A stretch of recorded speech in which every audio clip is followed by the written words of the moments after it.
Regarding Henry is a movie about a wealthy, highly successful lawyer named Henry Turner who seems to have it all, winning every case and having a beautiful wife and daughter. Everything seemed to be going well for Henry. But then, tragedy struck and Henry was shot once in the chest and once in the head. And that's when everything changed. One of the psychological topics depicted in this film is the brain.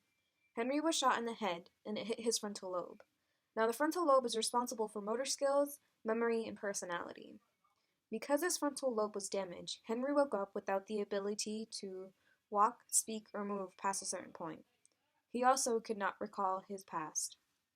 Because of this, Henry had to work with a physical therapist named Bradley in order to relearn how to be mobile, speak, and do everyday basic functions. Another topic depicted in the film was attachment and stages of development. While Henry was a full-grown man, he essentially was a child again, having to relearn everything. Because Bradley was there to show and support him, Henry built an attachment towards him that could be the equivalent to that of a parent and child.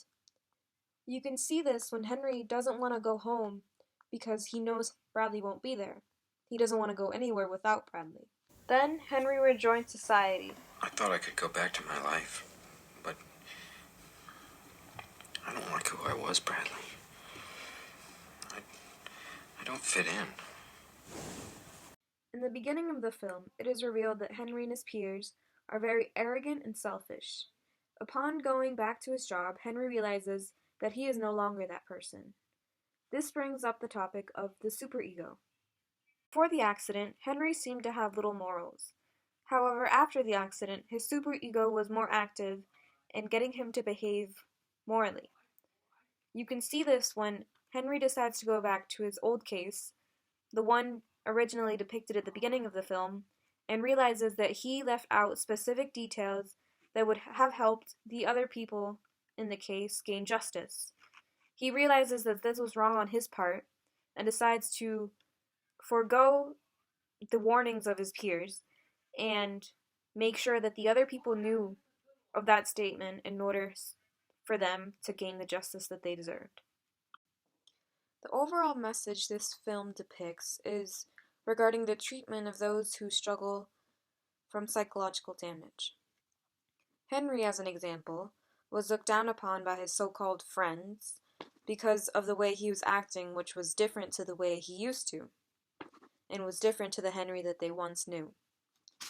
You have to be willing to give them a chance, especially as they are recovering, and if they never end up going back to how they used to be, or act the way they used to act, you have to be able to accept them for who they are now.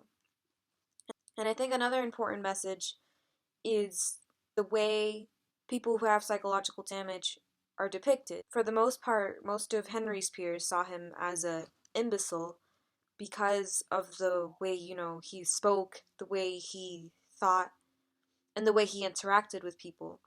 But I think one often forgets that they act that way because they've had damage, not because they choose to, or because they've all of a sudden just decided to change who they were. But overall, I would give this film a 10 out of 10.